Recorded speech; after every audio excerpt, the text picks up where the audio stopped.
Meus irmãos, a paz do Senhor. Meus queridos, dando continuidade ao terceiro trimestre de 2021, cujo tema é o plano de Deus para Israel em meio à infidelidade da nação, as correções e os ensinamentos divinos no período dos reis de Israel. Hoje estudaremos a quinta lição, cujo tema é o reinado de Acasias.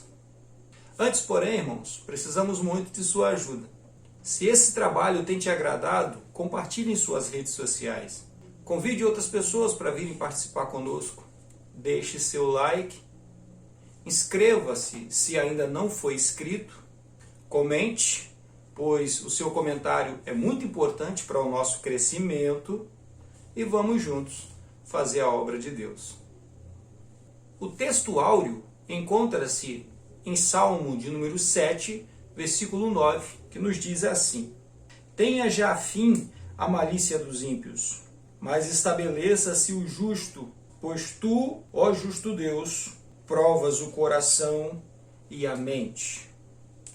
A verdade prática, a coragem de Elias, é exemplo e incentivo para os que são chamados a pregar e a exortar segundo a palavra de Deus, independentemente de classe, raça ou credo. A leitura bíblica em classe encontra-se no primeiro capítulo do segundo livro dos Reis. O objetivo geral é ressaltar a imprescindibilidade de se ter um relacionamento íntimo com Deus, e a nossa introdução nos diz assim: o reinado de Acasias foi fortemente marcado pela idolatria, assim como os seus antecessores. Após uma queda da sacada do palácio real e consequentemente ferido, Acasias cometeu um ato de infidelidade a Deus ao consultar Baal-zebub sobre o seu destino.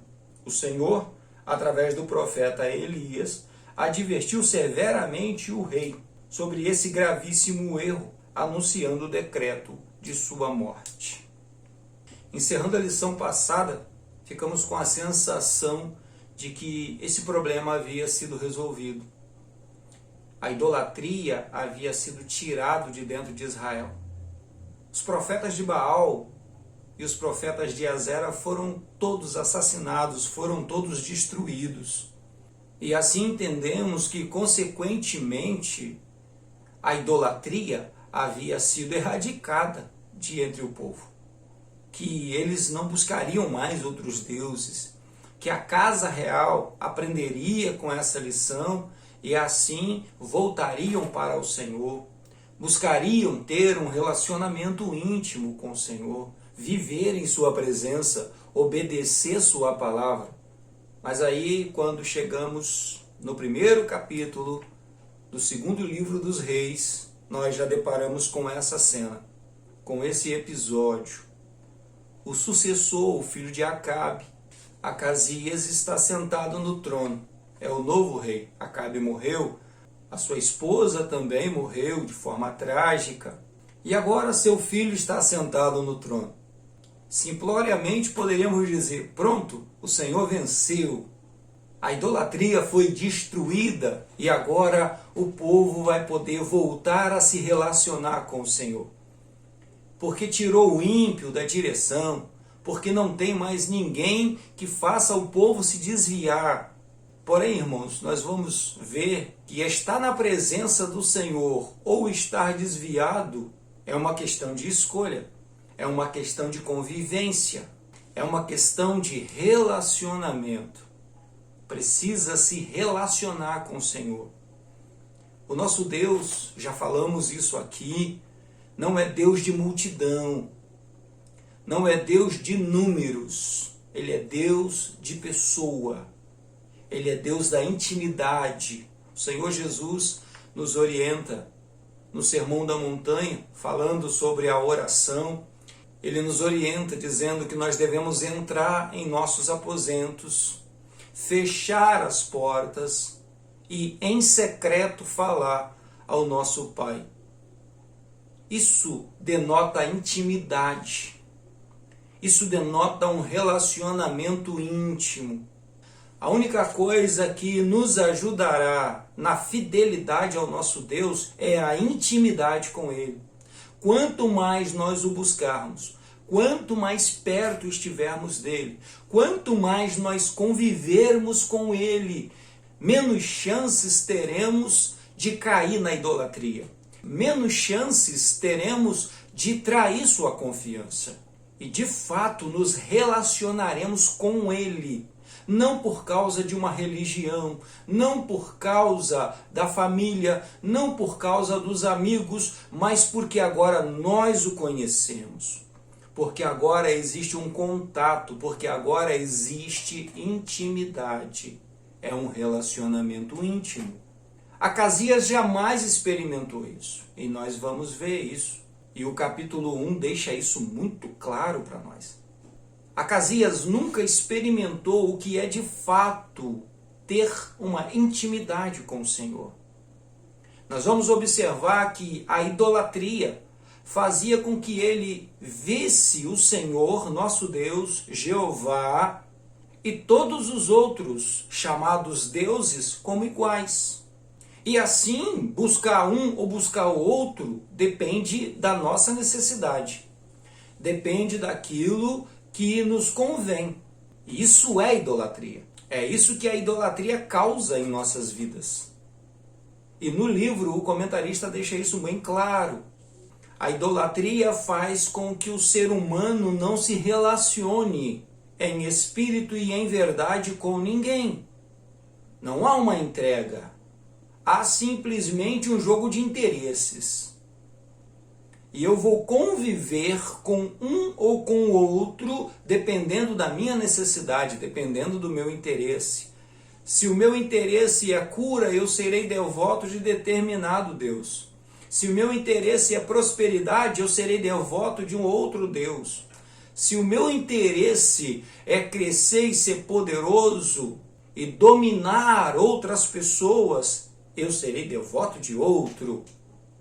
E tudo isso impede que nós de fato nos relacionemos com o Senhor. Porque quando formos nos relacionar com Ele, o nosso relacionamento será contaminado com a filosofia, com o entendimento que esses relacionamentos idólatras deixaram em nosso caráter e deixaram em nosso coração. Porque o verdadeiro relacionamento com o nosso Deus inicia-se hoje com o Senhor Jesus. Quando o Espírito Santo vem morar conosco, quando o Espírito Santo vem fazer parte da nossa vida, e aí dia a dia, diariamente, cotidianamente, nós vamos crescendo nesse relacionamento. A semelhança dos relacionamentos que nós temos com as pessoas à nossa volta, com a nossa família, com os nossos amigos, com a sociedade de uma forma geral. Simplesmente é um relacionamento que vai se aprofundando, que vai melhorando, que vai se aperfeiçoando ao longo do tempo, enquanto nós nos relacionamos, enquanto convivemos. E quando de fato entendermos isso, irmãos, esse desespero, essa pressa que as coisas aconteçam tudo ao mesmo tempo, sairá de nosso coração. E de fato nós vamos viver um relacionamento dentro do nosso tempo, nas condições em que vivemos, cada ser humano com o seu relacionamento. Cada pessoa relacionando-se com o Senhor segundo as suas condições, segundo a sua realidade. E assim vivendo e convivendo com o Senhor Jesus ainda nesse mundo. O primeiro tópico, irmãos, traz por título um reinado marcado pela idolatria. O primeiro ponto, o Deus de Acasias, o texto diz assim: Acasias era filho de Acabe e Jezabel. Foi sucessor do seu pai no trono de Israel. Acasias venerava o deus Baal-zebube de Ecrom. Ao adoecer, em razão de uma queda, enviou mensageiros para consultar essa divindade a fim de saber se viveria ou morreria. Baal-zebub, irmãos, a tradução do seu nome é Senhor das Moscas. e era conhecido na época como o Senhor da revelação, o Senhor da profecia, a quem as pessoas consultavam para saber sobre adivinhações, para saber sobre revelações do futuro, para saber sobre revelações de coisas pequenas de suas vidas. E por conta de sua queda, Acasias quer saber se ele vai ficar bom, como que será a sua recuperação, ele quer saber sobre o futuro, quer especular sobre o futuro. E é exatamente isso, né, que a idolatria faz.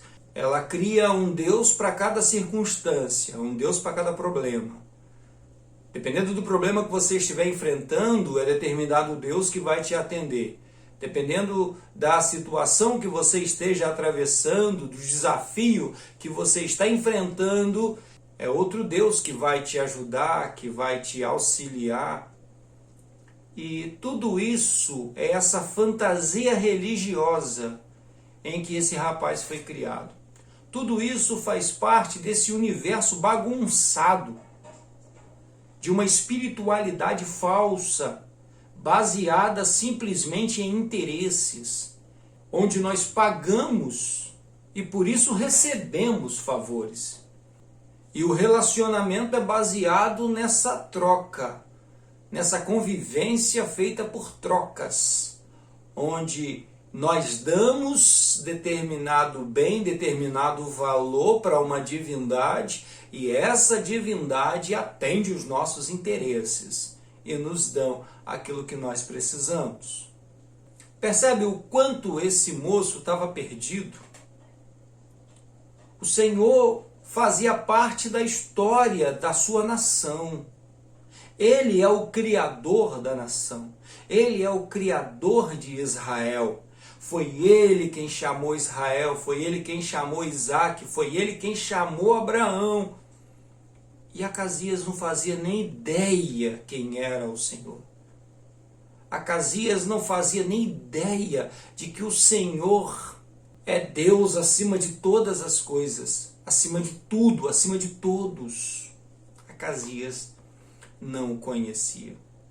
No ponto 2, Acasias segue o passo de seus pais. O texto diz assim: o reinado de Acasias foi um dos mais difíceis para Israel. Ele é mencionado na Bíblia como um rei que fez o que era mal aos olhos do Senhor e imitou Acabe, Jezabel e Jeroboão. No seu curto reinado de 2 anos, conseguiu superar a maldade dos seus antecessores. Aqui está a razão porque esse moço não conhecia o Senhor. Ele não o conhecia, ele não sabia quem era o Senhor de verdade. E não saber aqui não é a mera informação. Olha, o Senhor Deus, Jeová, é o único Deus, é o verdadeiro Deus. Não é a informação, é a convivência. Dizer para alguém, irmãos, não significa muita coisa, porque essa mesma pessoa vai estar ouvindo muitas outras coisas. O momento em que nós estamos vivendo é o momento da informação, é o momento em que a informação está globalizada, é o momento em que a informação está ao alcance de todo mundo.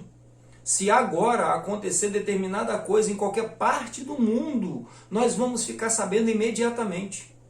Imediatamente isso chegará ao nosso conhecimento e nós saberemos do que está acontecendo. Então, o simples conhecimento, a simples informação, nem sempre é tão relevante, porque nós temos informações de diversas coisas. E o aprendizado da palavra de Deus, o conhecimento do Senhor, não pode estar na mesma prateleira dos outros conhecimentos. Saber do Senhor, conhecer o Senhor, não pode estar no mesmo patamar dos outros conhecimentos, das outras informações.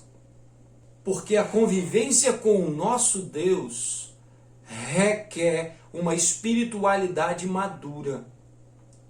requer uma espiritualidade que vai aprendendo com ele, que vai convivendo com ele. É uma troca de informação, não por segundas vias, não por terceiros, mas é uma troca de informação direta, onde eu convivo com o Senhor, onde eu aprendo com o Senhor, onde eu vivo com o Senhor. Ele faz parte da minha história. Uma vez conhecido Deus nessa intimidade, uma vez Deus sendo conhecido nesse relacionamento, a idolatria jamais conseguirá fazer parte da nossa história. Ela nunca será parte da nossa vida, porque nós vivemos dentro de um relacionamento real, verdadeiro, em espírito e em verdade. Acasias jamais experimentaria isso. Não tinha a menor condição de experimentar um relacionamento com o Senhor, porque ele não sabia quem era o Senhor. Ele não tinha a mínima noção de que o Senhor de todas as coisas era o Senhor de Israel. E, consequentemente, seria o seu Senhor, se ele o conhecesse. Mas a sua história, e aqui está a reprovação da casa de Acabe. O Senhor quer tirar de uma vez por todas a casa de Acabe de dentro do reino de Israel, da liderança do seu povo. Ele quer erradicar a casa de Acabe. E por essa razão, Acasias está nessa situação. Um reinado curto de 2 anos. E simplesmente é tirado da frente do povo de Israel. No terceiro tópico, irmãos, que tem por título Elias desafia a adoração a Baal, no primeiro ponto, a corajosa intervenção de Elias, o texto nos diz assim: o rei Acasias enviou seus emissários para consultar o falso deus Baal-zebub, mas o anjo do Senhor ordenou ao profeta Elias que se encontrasse com eles em Samaria e os exortassem com uma dura palavra: porventura não há Deus em Israel, para irdes consultar Baal-zebub, Deus de Ecrom? E aqui está a diferença entre aquele que conhece o Senhor, que convive com o Senhor, e o que não convive.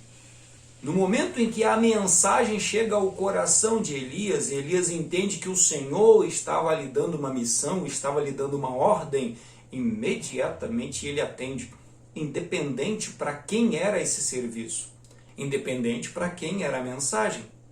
A mensagem era para o rei. Teoricamente, esses mensageiros não poderiam voltar ao rei sem ter cumprido o objetivo pelo que eles foram enviados. Quando o profeta os interrompe e os manda de volta, eles não questionam a sua autoridade. Teoricamente, eles não o conheciam, mas mesmo assim eles não questionam a sua autoridade e imediatamente voltam ao rei. Porque a mensagem que Elias trazia, de certa forma, respondia à pergunta do rei.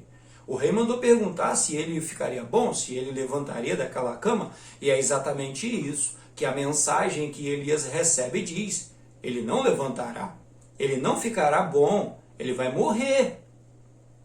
E imediatamente eles voltam para o rei, para lhe darem essa mensagem. Então, a coragem de Elias aqui é por conhecer o Senhor, não é por arrogância, não é porque ele era esse homem corajoso. Nós já vimos nas outras lições a construção do profeta Elias. Esse profeta foi construído por Deus, ele não nasceu pronto. Então essa coragem é fruto desta construção.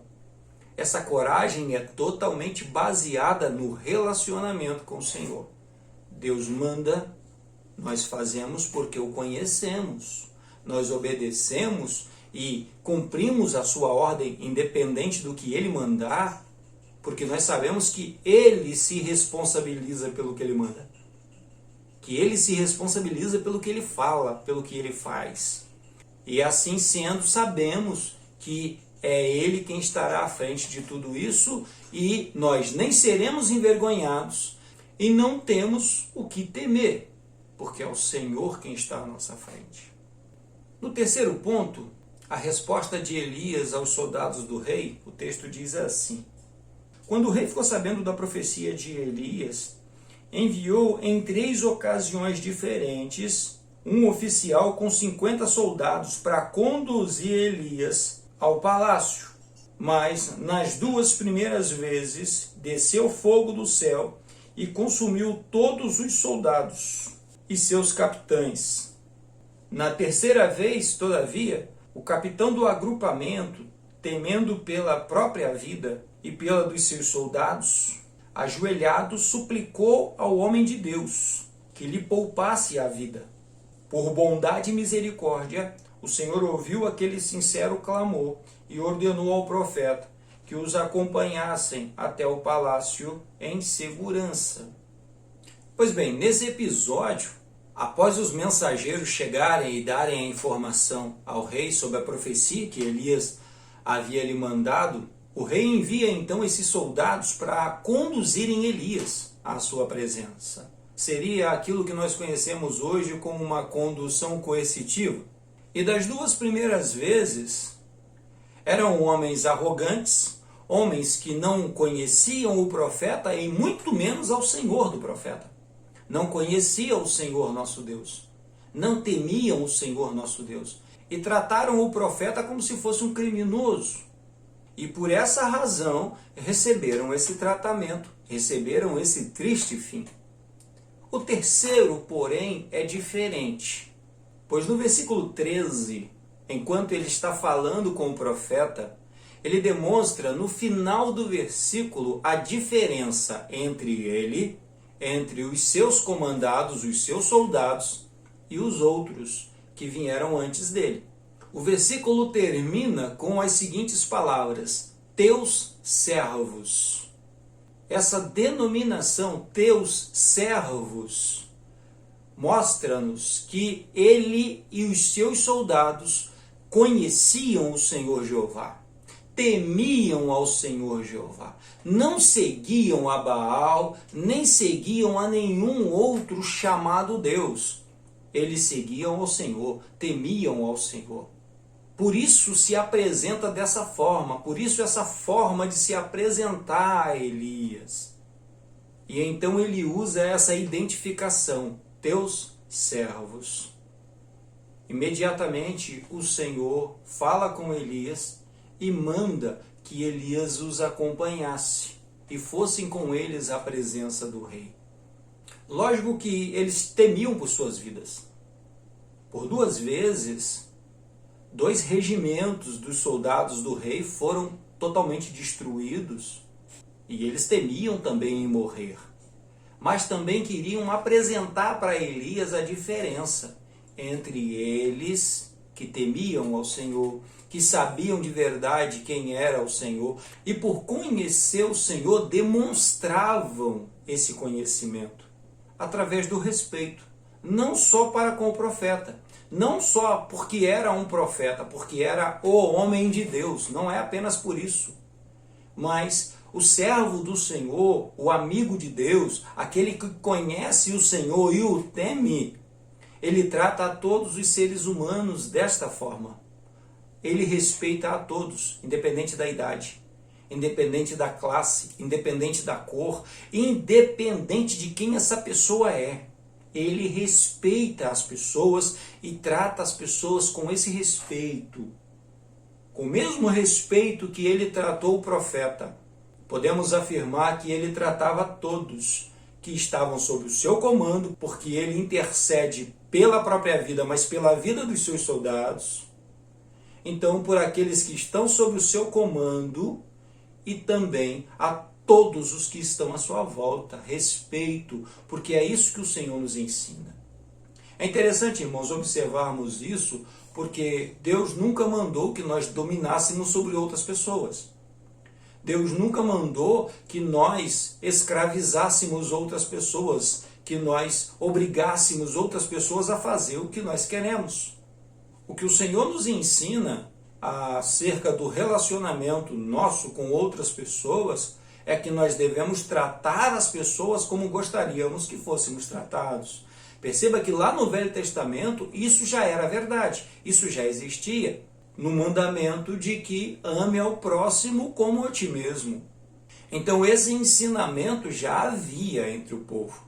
O povo já sabia dessa ordem. Como que eu devo me relacionar com as pessoas? Como que eu devo me relacionar com todos os que estão à minha volta? Tanto os superiores, quanto aqueles que estão sob o meu comando, quanto aqueles que eu vou trabalhar, quanto aqueles com quem eu vou trabalhar.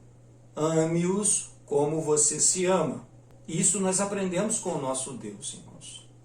Por isso, aqueles que temem ao Senhor não vivem na arrogância, não praticam a arrogância. São tementes a Deus e tratam a todos os seres humanos,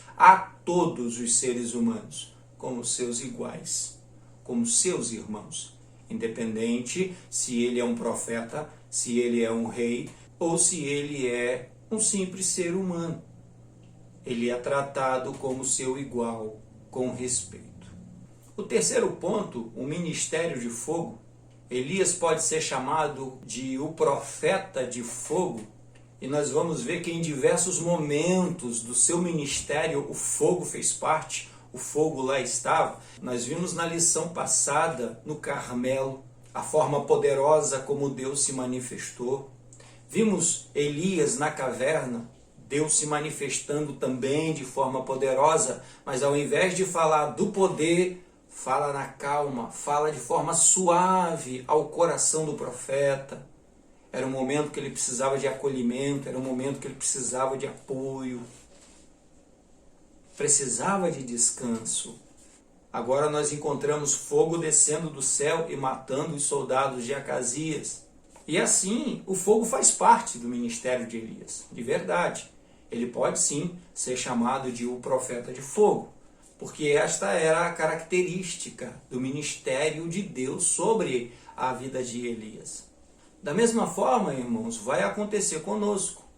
As características da forma como o Senhor nos usa, as características dos dons manifestos em nossas vidas. Isso vai fazer parte de todo o nosso ministério. Cada um tem a sua característica, cada um é chamado de uma forma. E essa diversidade de dons faz parte da igreja. Nós aprendemos isso no trimestre passado, sobre o quanto é plural a forma como Deus usa os seus filhos, usa os seus servos na sua obra. Não existe uma única forma, não existe um único jeito. Deus é plural nessa forma de usar os seus servos. Cada um é chamado para um trabalho específico, para uma manifestação específica, e quando nós nos ajuntamos, aí cumprimos aquilo que a palavra diz. Uns têm salmos, outros têm louvores, outros têm ensino, outros têm exortação, e tudo é feito para a glória do nome do Senhor. O terceiro tópico, irmãos, que tem por título a doença de Acasias e sua morte. No primeiro ponto, o julgamento do Senhor contra Acasias.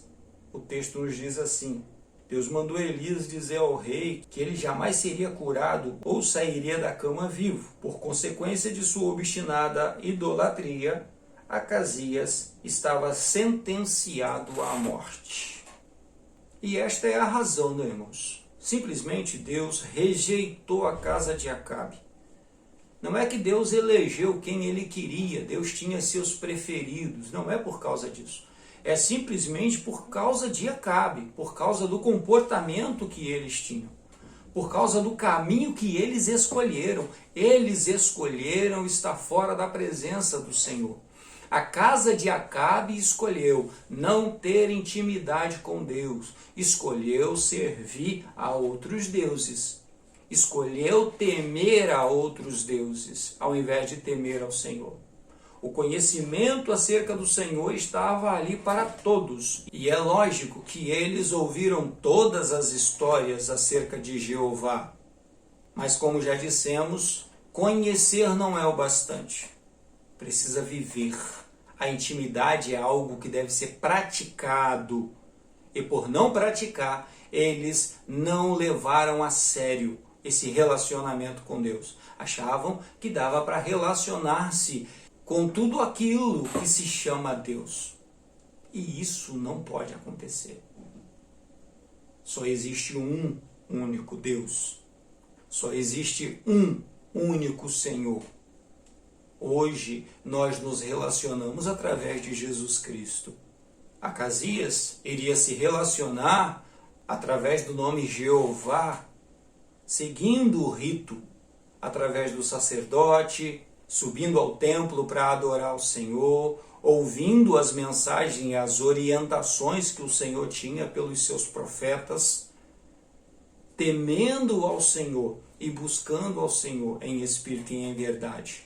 Porém, o caminho que ele escolheu é um caminho de morte, um caminho de destruição, e foi exatamente isso que ele colheu. Ele não sobreviveu, porque por causa de suas escolhas, a sua casa foi totalmente rejeitada pelo Senhor. O segundo ponto, a determinação de Elias e a morte do rei, o texto nos diz assim: ao ser convocado à presença do rei pelos oficiais e seus soldados, o profeta não titubeou em repetir o que já havia dito anteriormente aos mensageiros de Acasias: desta cama a que subiste não descerás, mas certamente morrerás. E o compromisso de Elias com o seu ministério, com a palavra de Deus, é o mesmo compromisso que nós devemos ter. Não tem como negociar com a palavra de Deus. Aquilo que a palavra de Deus diz é o que ela diz. Eu não posso contradizer. Eu não posso dizer uma coisa no púlpito e viver outra no nosso mundo. Eu não posso dizer uma coisa no púlpito e dizer outra na rua, para agradar grupos, para atender parte da sociedade. Aquilo que é pregado, aquilo que é dito, quando estamos sendo usados pelo Senhor, isso precisa ser mantido. E é o que Elias faz aqui. Quando Elias garante na presença do rei aquilo que ele havia dito lá para os seus mensageiros, ele simplesmente está respeitando a mensagem de Deus.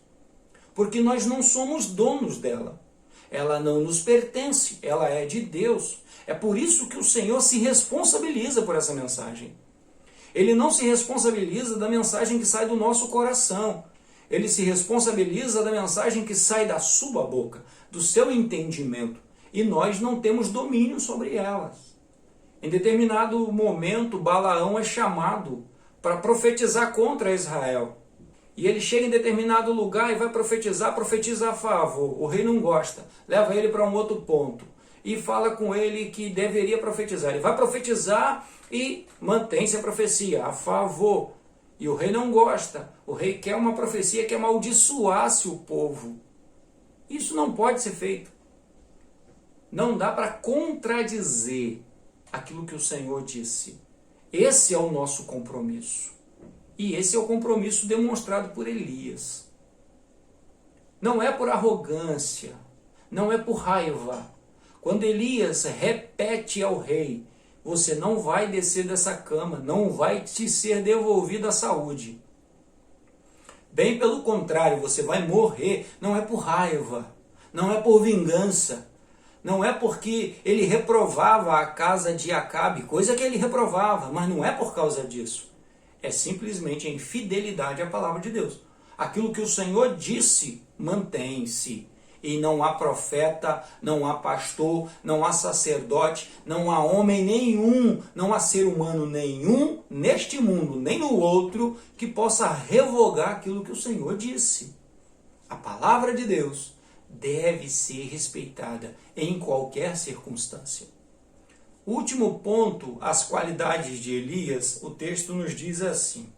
Nesse episódio, várias qualidades de Elias são percebidas, tais como intimidade com Deus, zelo em promover a adoração ao Deus de Israel e em condenar a idolatria, clareza e assertividade em suas sentenças, fidelidade e, além de tudo, coragem.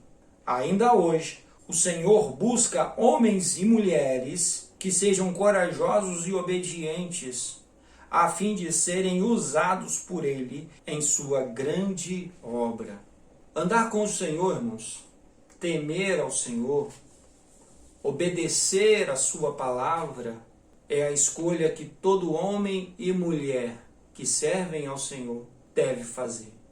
Quando nos relacionamos com o Senhor, a sua presença é manifesta através do nosso andar, através do nosso proceder, através do nosso falar. É patente que nós estamos em sua presença, que nós andamos com Ele. Porque isso fica demonstrado, isso fica aparente, não tem como esconder. Não dá para esconder uma cidade edificada sobre uma montanha. Não se acende a lâmpada e coloca debaixo da cama. A sua luminosidade irá denunciá-la. Ou seja, a presença de Deus em nossas vidas, a influência de Deus em nosso caráter, ficará evidente. Todos vão perceber essa diferença. Quando Pedro queria se esconder com vergonha, com medo, a mulher deixa bem claro para ele, a sua forma de falar é igual a de Jesus. A sua forma de se vestir, a sua aparência parece com ele. Demonstra a sua presença. Ou seja, quando nós estivermos presentes, a presença de Deus estará denunciada em nossas vidas. Estará evidenciada no nosso tratar, no nosso proceder, no nosso viver. Porque somos influenciados por Ele. Porque Ele é o nosso Senhor e nós seguimos a sua orientação, porque há de verdade temor no nosso relacionamento. É um relacionamento real. É um relacionamento verdadeiro. É um relacionamento cotidiano, onde vivemos a realidade do reino de Deus neste mundo, demonstrando que Deus é presente no meio dos homens. O reino de Deus já está entre vocês, já está neste mundo, já está no meio dos homens. E a demonstração desse reino não é com poder, com domínio sobre nações, com domínio sobre povos, onde nós vamos massacrar os inimigos, onde nós vamos assolar aqueles que se opõem ao nosso Deus.